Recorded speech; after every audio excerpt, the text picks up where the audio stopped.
Oke, ini yang saya sampaikan pada Anda. Jadi Nozick itu mendukung sekali individualisme. Dia seorang liberal. Dia mengutamakan individualisme karena individualisme itu memungkinkan negara berperan minimal. Ya, karena individualisme itu negara bisa menjadi minimal. Negara minimal itu negara yang memiliki fungsi yang tidak mencampuri urusan-urusan yang terkait dengan hak individu.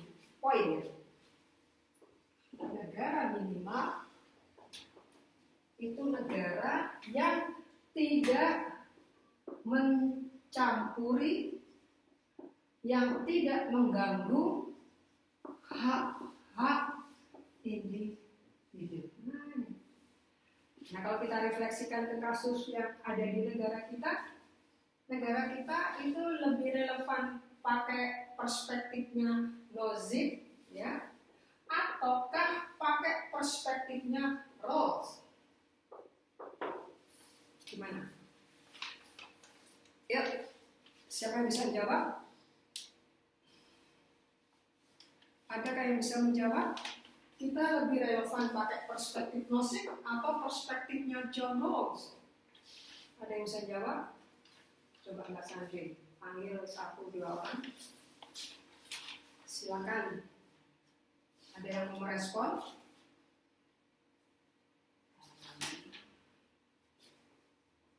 Adakah yang mau merespon?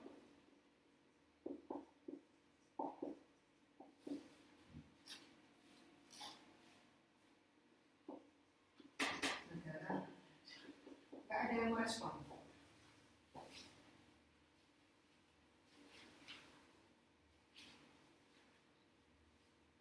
Oke.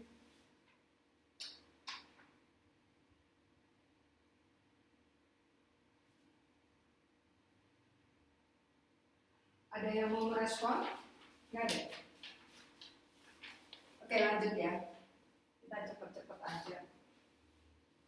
Yang penting Anda sudah dapat PPT-nya, saya sedikit menjelaskannya, gitu ya. Oke, saya kembali ke Nozick. Nozick intinya di sini negara minimal itu adalah tidak mencampuri hak-hak individu. Terus yang kedua, keadilan itulah hak individu yang tidak boleh diatur oleh negara. Sementara bagi Rawls, individu itu berhak atas keadilan. Untuk mewujudkan keadilan, maka undanglah, panggillah yang namanya Islam.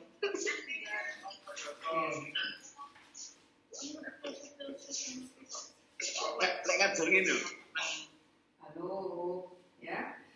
Jadi saya tegaskan sekali lagi, dalam pandangannya Nozick, kondisi minimal itu adalah satu-satunya kondisi yang dapat dibenarkan untuk tetap menciptakan keadilan.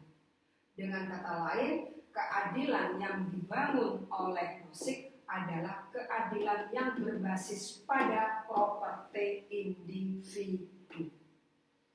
Ya, itu.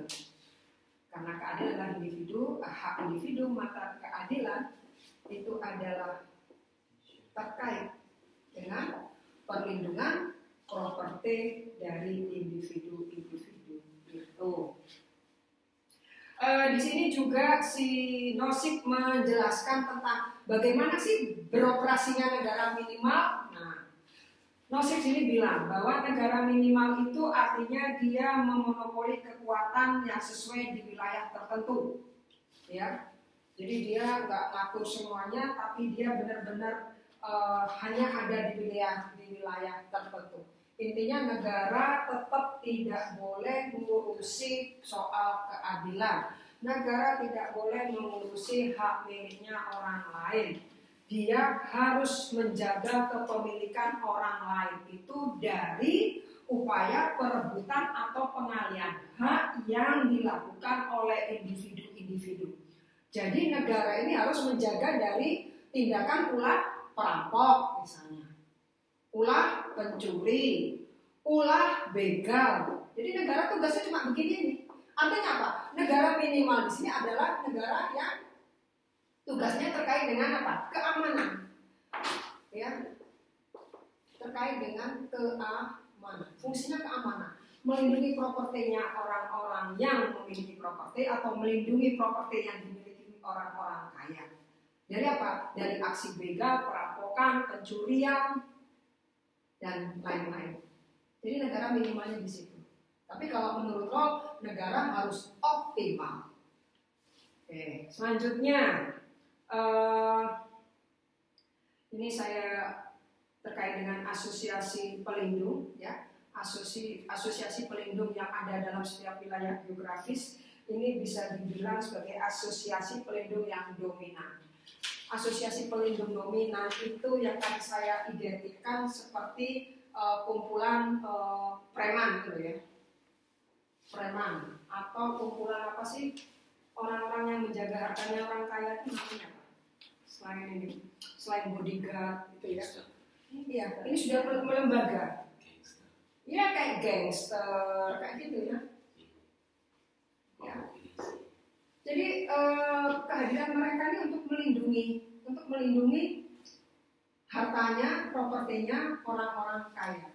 Oh jangan sampai individu-individu itu bisa masuk atau merampas hartanya orang-orang kaya itu. Seperti itu aja. Ya, kepentingan pribadi dalam keadaan alamiah. Nah, ini yang penting. Karena dia dipengaruhi oleh John Locke, maka dia bilang negara minimal itu merupakan tujuan akhirnya.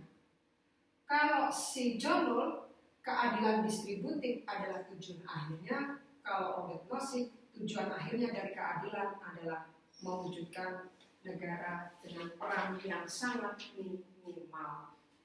Ya, jadi nggak boleh ada campur tangan negara dalam mengurusi hak orang lain atau hak-hak individu.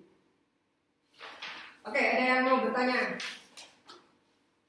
Ada yang mau bertanya? Saya, Bu. Iya, silakan. Silakan. Disampaikan. Saya, Bu Intan. Iya, Intan. Iya, Intan. Silakan, Intan. Dengan konsep negara minimal milik Nozick itu, apakah kalau gitu pajak itu ditiadakan, Bu, dalam negara? Ya, iya. Nggak perlu pajak. Miskin biarlah miskin gitu. Pajak. Iya, pajak. Kalau pajak itu kan instrumen redistribusi untuk mencapai keadilan. Itu kan versinya Rawls. Ya kan? Negara adalah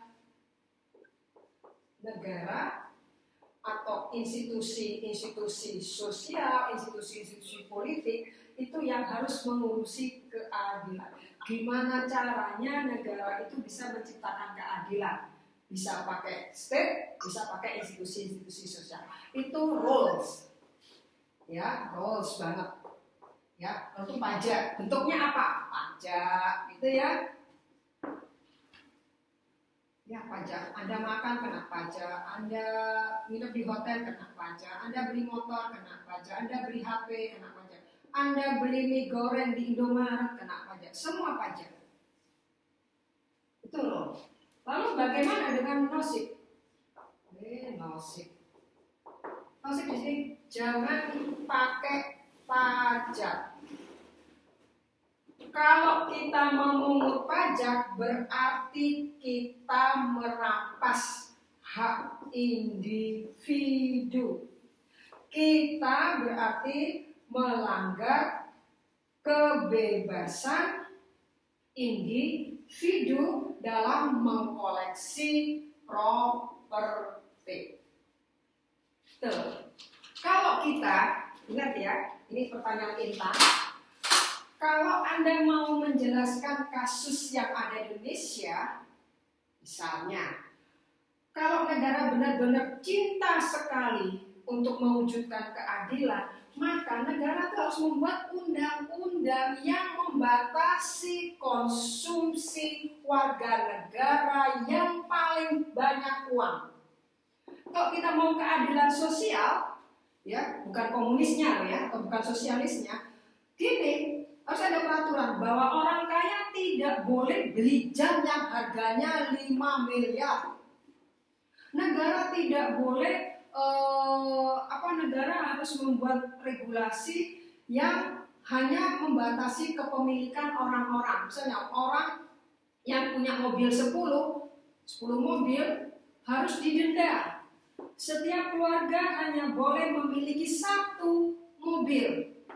Harusnya gitu. Kalau kita konsisten dengan cita-cita redistribusi keadilan ala Rawls, gini, masalahnya di kita kan nggak konsisten. Di Indonesia kan nggak konsisten, ya kan? Kita mengaminkan Rawls dan Nozick negara kita. Kita kalau punya mobil lebih dari 1 cuma dikenai pajak progresif.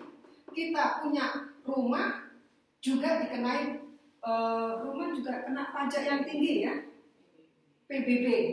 Kita kena PBB. PBB itu kan per lokasi. Kalau saya punya rumah di desa yang luasnya misalnya 5.000 meter persegi, itu masih murah, paling PBB-nya cuma 1 juta. Tapi kalau saya punya lahan 5.000 meter persegi ada di wilayah Jakarta, saya bisa dikenai pajak 10 miliar PBB-nya. Menurut Anda ini adil apa enggak? Enggak adil. Kalau menurut saya, separuh mengikuti Nozick, separuh saya mengikuti Rawls. Jadi pajak itu sebenarnya bukan instrumen untuk menciptakan keadilan semata, ya. Karena di sini yang perlu dicatat, menurut Nozick itu merampas hak individu. Karena apa? Bayangannya si Nozick itu gini loh. Saya beli jam tangan harganya 500 juta. Boleh nggak? Boleh, nggak apa-apa. Toh saya tidak minta uang ke Intan kok. Ini hasil kerja saya sendiri. Terus, saya beli punya mobil, 5 mobil mewah. Kalau menurut Nozick nggak apa-apa. Jangan dikenai pajak progresif. Saya beli mobil ini nggak pakai uang nenek moyang kamu, gitu loh kata Nozick. Kita dalam keadaan alamiah itu sudah bebas. Jadi bersyukurlah orang-orang yang sudah memiliki properti. Itu kasarannya si Nozick itu bilang gitu. Jangan mengganggu haknya orang lain. Orang sudah kaya ya sudah, biarkan kaya. Jangan diotak-atik kekayaannya atas nama moral. Ya, karena si Nozick juga pakai dari konsepsi moral dari Immanuel Kant. Jadi sebenarnya ya, kalau Intan nanti bisa baca bukunya si Nozick tentang state, anarki, dan utopia, itu Anda juga pasti kebingungan. Nozick itu juga bingung sendiri, bludak gitu pikirannya ya. Dia pusing ya. Dia saking semangatnya mengkritik John Rawls gitu ya. Tapi satu sisi dia tidak bisa menjelaskan model keadilan ideal yang seperti apa yang mau dibangun oleh si Nozick. Dia cuma bilang gini di bagian penutupnya, bahwa saya beda dengan Rawls, dia bilang ini. Kalau Rawls, tujuan akhir dari teorinya adalah keadilan redistribusi. Keadilan redistribusi harus diwujudkan untuk menciptakan masyarakat yang sejahtera, makmur. Tapi bagi Nozick, yang penting adalah negara harus minimal dan individu tidak boleh dihalangi dalam penumpukan properti. Jadi Intan gini ya, kesimpulannya, pajak itu hanya versinya John Rawls. Kalau si Nozick nggak mau, pajak ini adalah pelanggaran HAM. Kalau orang mau berjuang, ya berjuang sendiri, jangan mengganggu haknya orang, gitu loh. Kalau Anda tidak bisa memenuhi kebutuhannya, tidak bisa makan misalnya, ya Anda harus bekerja lebih keras. Jangan lapor ke pemerintah, gitu loh. Kalau lapor ke pemerintah, ya nanti kesinilah harta kita bisa habis, gitu loh ya. Jadi Nozick tidak setuju dengan instrumen pajak untuk menciptakan keadilan. Kalau Anda pengen memiliki properti, ya Anda harus berjuang. Ya, berjuangnya gimana? Nah, ini saya masuk ke sini ya. Terus sementara itu Intan, tapi saya sambungkan ya dengan pertanyaan Anda. Kalau Anda ingin memiliki properti apa? Ya keadilan. Jadi Nozick itu nggak mau ngotak-ngotik negara. Intan punya uang 100 miliar. Awalnya Intan cuma punya uang 1 juta. Lalu karena kerja keras, Anda digaji oleh perusahaan 1 bulan 100 juta, sehingga Anda dalam waktu tertentu bisa mengumpulkan uang 100 miliar. Kalau pakai nosik gimana penjelasannya? Anda pengen beli rumah dengan harga 100 M. Tapi Anda kan tidak tahu rumahnya siapa yang mau dibeli, kan gitu ya. Itu Intan ya. Nah, maka Anda bisa, supaya kan konsepnya nosik ini kan tidak dengan pajak dan Anda tidak boleh mengganggu barangnya orang. Maka apa? Dengan akuisisi. Dengan apa? Dengan membeli. Anda dengan membeli berarti Anda membayar. Ini. Ya. Jadi di dalam pemikirannya nosik, kalau saya awalnya lah orang miskin, tapi karena saya bekerja keras, ya, saya punya uang, saya pengen membeli rumah, ya, di mana rumah itu adalah miliknya X, tapi karena saya pengen rumah itu, saya harus membelinya, saya harus membayar kepada pemilik ini, ke X ini. Bayar, ada transaksi. Nah, gitu loh. Jadi, paham ya Anda ya? Jadi propertinya orang itu tidak terganggu karena sudah dia bayar sesuai kesepakatan. Nah, kalau kita pakai si John Rawls, kalau ada orang yang punya rumah seluas 1000 meter persegi, maka rumah ini, maka rumah ini harus dikenai pajak ya dengan PBB, itu kan? Kalau si Rawls, kalau Anda menempati rumah dengan lahan 10 meter persegi dan kalau dijual NJOP-nya adalah 100 miliar rupiah, maka kalau pakai perspektifnya Rawls, maka rumah ini cukup ditarik PBB yang tinggi. Ya, bisa diambil alih, bisa nggak apa-apa, dibeli, ya nggak apa-apa dibeli, tapi pembelinya kan juga dikenai pajak. Nah, tapi dalam perspektifnya nosik, jangan nggak boleh rumah 100 meter persegi dikenai pajak mahal, ini nggak boleh ada kebijakan apapun, mau PBB, retribusi, nggak boleh.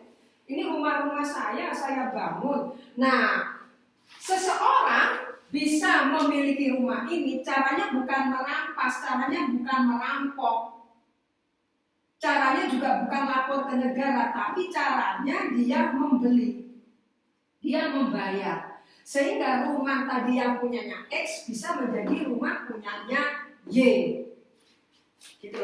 Jadi properti itu bisa berpindah tanah, tapi bukan melalui pajak, bukan melibatkan negara. Paham ya? Paham Intan ya? Itu yang contoh yang paling mudah. Gimana? Paham ya? Paham.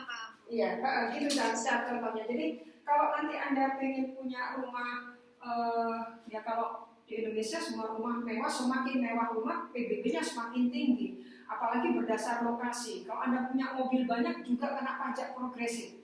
Itu sangat Rawlsian sekali. Tapi kalau nosik nggak boleh itu terjadi. Kalau Anda pengen punya rumah, ya udah beli. Ya, ini disebut dengan keadilan melalui akuisisi. Ya. Jadi kalau kita mau detail-detailnya, memang menarik ya memakai pemikirannya si nosik. Karena dia mengandalkan pada kebebasan individu. Orang-orang nggak boleh iri, orang-orang nggak boleh sirik, orang-orang nggak boleh merampok kekayaan saya. Kalau kamu ingin properti saya, maka belilah properti saya itu. Gitu loh. Ya, kalau si nosik kan disuruh mainnya sederhana. Kalau ada orang kaya, kita kan bilang nih mobilnya 5, mau kasihkan ke saya 1, kan gitu toh. Nah, itu kan si Rawls. Tapi si negara Aminah, kamu kalau pengen nyicipi hartanya orang kaya, bukan begitu. Nanti saya buatkan instrumen pajak, pajaknya akan saya distribusikan ke kamu. Nah, gitu loh, ya. Itu sangat Rawlsian sekali. Jadi Rawls itu sangat menempatkan unit analisisnya, menempatkan kekuasaan negara itu untuk membuat keadilan, untuk menciptakan keadilan distributif. Ya, itu. Kalau si Nozick, jangan coba-coba undang negara. Kalau kamu merasa nggak nyaman, ya udah beli. Gitu. Kalau kamu merasa pengen rumah banyak, ya jangan pakai perampokan. Belilah rumah saya, properti saya akan berpindah ke tangan Anda. Gitu ya. Itu yang disebut dengan keadilan akuisisi. Ya, ini juga keadilan dalam pengalihan. Ya, ada seperti itu ya, akuisisi atau pengalihan. Keadilan dalam perbaikan, ini juga ada.